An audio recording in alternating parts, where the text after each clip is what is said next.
エイリアンドプレデター。エイリアンドプレデターって、あれ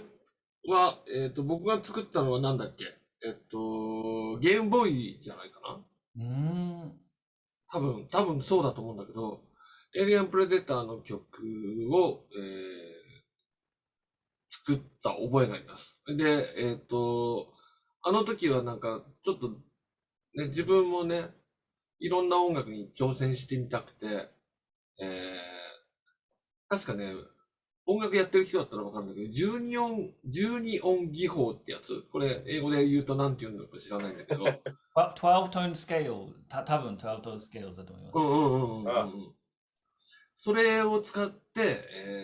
変な曲を作りって言いましたね。探してみよう。探してみて。はいはい。ショーノーズ、後で探してみましょう。あんまりいい曲じゃないような気もするんだけど。ブルーアメナーク、同じこと、ブルーアメナークについて同じことを言った。そう。ブルーアメナーク、そうそう。ブルーアメナークの時も本当にね、まだ僕は勉強してる最中で、そこで、一生懸命、このオーケストラっぽい曲を作っていったのかな。で、後で聞いたらあまり良くなかったんで、もう一回そこでしっかり勉強し直そうと思って、ウィングコマンダーっていうゲーム、メガ CD のウィングコマンダーっていうゲームで、しっかりしたオーケストレーションの曲を作って、で、その時アメリカのそのウィングコマンダーのディレクターかなも、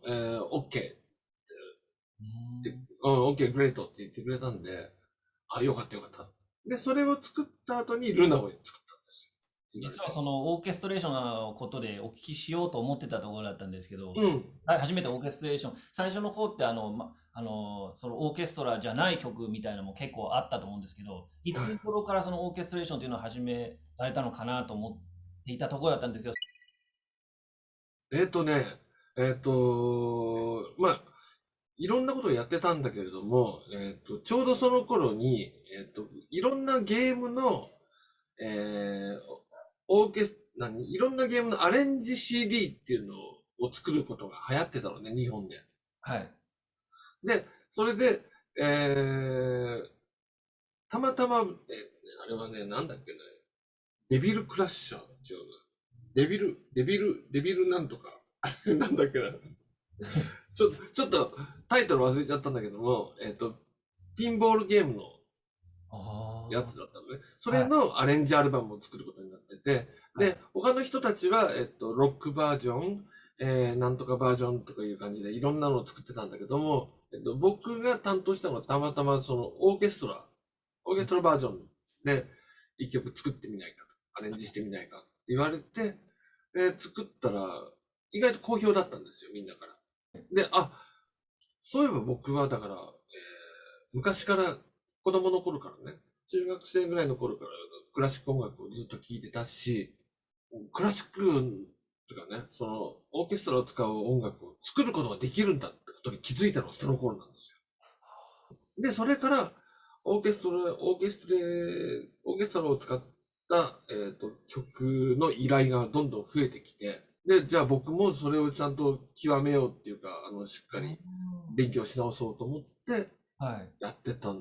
のが、こう、今につながってる感じかな。そうなんですね。その、デビルクラッシュ、タイトルはまだわからないですけど。ごめんね。デビルクラッシュ、エイリアンクラッシュっていう、そういうアルバムがあって。はいはいはい。それの曲をやった。岩田さんの話、いつもびっくりどんどん新しいことを習っています。そうだね。